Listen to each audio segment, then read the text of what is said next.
ವಸಂತ ಪಂಚಮಿ ಮತ್ತು ಪೂಜಾ ವಿಧಾನ ಮತ್ತು ಮಹತ್ವ.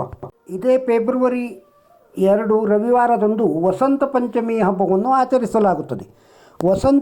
ವಸಂತ ಪಂಚಮಿಯನ್ನು ಪ್ರತಿ ವರ್ಷ ಮಾಘ ಮಾಸದ ಶುಕ್ಲ ಪಕ್ಷದ ಪಂಚಮಿ ತಿಥಿಯಲ್ಲಿ ಆಚರಿಸಲಾಗುತ್ತದೆ.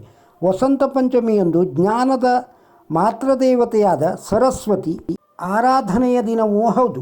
ಆದ್ದರಿಂದ ಇದನ್ನು ಸರಸ್ವತಿ ಪೂಜೆ ಎಂದು ಕರೆಯುತ್ತಾರೆ. ಈ ಹಬ್ಬವನ್ನು ಆಚರಿಸುವುದರ ಹಿಂದಿನ ಉದ್ದೇಶವೇನು ಮತ್ತು ಸರಸ್ವತಿಯನ್ನು ಪೂಜಿಸುವ ಪ್ರಾಮುಖ್ಯತೆ ಏನು, ಇದನ್ನು ತಿಳಿದುಕೊಳ್ಳುವ ಮೊದಲು ಸರಸ್ವತಿಯ ರೂಪ ಅಥವಾ ಆಕೆಯ ಪ್ರಭಾವದ ಬಗ್ಗೆ ತಿಳಿದುಕೊಳ್ಳೋಣ. ಈಕೆಗೆ ಇತರ ಹೆಸರುಗಳಿವೆ. ಅವುಗಳಲ್ಲಿ ವಾಗ್ವೇವಿ, ವಾಣಿ, ಗೀರ್ವಾಣಿ, ಗೀರ, ಭಾಷಾ, ಶಾರದ, ವಾಚ, ಶ್ರೀಶ್ವರಿ, ವಾಗೀಶ್ವರಿ, ಬ್ರಾಹ್ಮಿ, ಗೌ, ಸೋಮಲತಾ, ವಾಗ್ವೇವತಿ ಹೆಸರುಗಳು ಹೆಚ್ಚು ಪ್ರಸಿದ್ಧವಾಗಿವೆ. ಸರಸ್ವತೀ ದೇವಿಯ ಮಹಿಮೆ ಮತ್ತು ಪ್ರಭಾವವೇ ಅಪಾರ. ಋಗ್ವೇದ 10:125 ಸೂಕ್ತದ 8ನೇ ಮಂತ್ರದ ಪ್ರಕಾರ ವಾಗ್ದೇವಿ ಸೌಮ್ಯ ಗುಣಗಳ ಮಗಳು ಮತ್ತು ಎಲ್ಲ ದೇವರುಗಳ ರಕ್ಷಕ.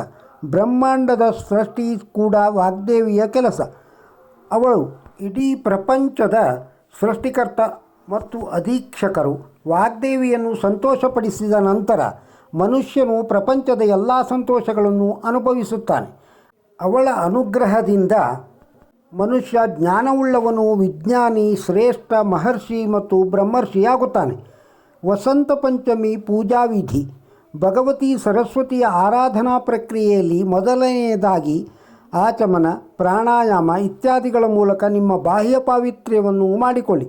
ನಂತರ ಸರಸ್ವತಿಯನ್ನು ಪೂಜಿಸುವ ಸಂಕಲ್ಪವನ್ನು ತೆಗೆದುಕೊಳ್ಳಿ. ವಸಂತ ಪಂಚಮಿ ಪೂಜೆಯ ನಂತರ ಯಥೋಪಲಬ್ಧ ಪೂಜಾನ ಸಾಮಗ್ರಿಭಿ ಭಗವತ್ಯ ಸರಸ್ವತ್ಯ ಪೂಜಾನಂ ಕರಿಷ್ಯೆ ಈ ಮಂತ್ರವನ್ನು ಓದಿ ನಂತರ ನೀರನ್ನು ಬಿಡಿ. ಇದರ ನಂತರ ಗಣೇಶನನ್ನು ಪೂಜಿಸಿ ಒಂದು ಪೀಠವನ್ನು ಸ್ಥಾಪಿಸಿ ಮತ್ತು ಅದರಲ್ಲಿ ಸರಸ್ವತೀ ದೇವಿಯನ್ನು ಗೌರವದಿಂದ ಆಹ್ವಾನಿಸಿ ಮತ್ತು ವೇದ ಅಥವಾ ಪೌರಾಣಿಕ ಮಂತ್ರಗಳನ್ನು ಪಠಿಸುವಾಗ ಭಗವತಿಗೆ ಪ್ರಿಯವಾದ ವಸ್ತುಗಳನ್ನು ಅರ್ಪಿಸಿ.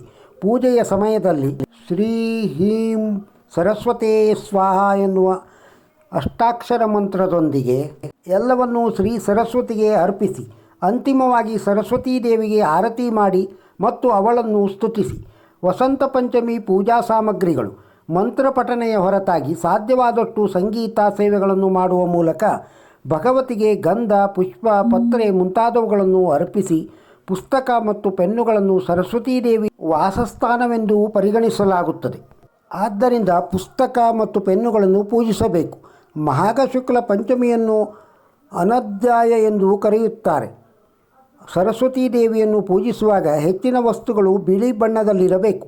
ಹಾಲು, ಮೊಸರು, ಬೆಣ್ಣೆ, ಅಕ್ಕಿ, ಬಿಳಿ ಎಳ್ಳಿನ ಲಡ್ಡುಗಳನ್ನು, ಕಬ್ಬು ಮತ್ತು ಕಬ್ಬಿನ ರಸ, ಮಾಗಿದ ಬೆಲ್ಲ, ಜೇನುತುಪ್ಪ, ಬಿಳಿ ಶ್ರೀಗಂಧದ ಮರ, ಬಿಳಿ ಹೂಗಳು, ಬಿಳಿ ಉಡುಗೆ, ಬಿಳಿ ಅಲಂಕಾರ, ಖೋವಾ, ಶುಂಠಿ, ಮೂಲಂಗಿ, ಸಕ್ಕರೆ, ಅಕ್ಷತೆ, ಮೋದಕ, ಧೃತ, ಮಾಗಿದ ಬಾಳೆಹಣ್ಣು, ದ್ವಿದಳ ಧಾನ್ಯ, ತೆಂಗಿನಕಾಯಿ, ತೆಂಗಿನ ನೀರು, ಶ್ರೀಫಲ, ಬದರಿ ಫಲ ಇತ್ಯಾದಿ ವಸ್ತುಗಳನ್ನು ಪೂಜೆಯಲ್ಲಿ ಬಳಸಲಾಗಿದೆ. ವಸಂತ ಪಂಚಮಿ ಪ್ರಾಮುಖ್ಯತೆ. ಧರ್ಮಗ್ರಂಥಗಳ ಪ್ರಕಾರ ಭಗವಾನ್ ಶ್ರೀಮನ್ನಾರಾಯಣನು ವಾಲ್ಮೀಕಿಗೆ ಸರಸ್ವತಿಯ ಮಂತ್ರವನ್ನು ತಿಳಿಸಿದ್ದನು.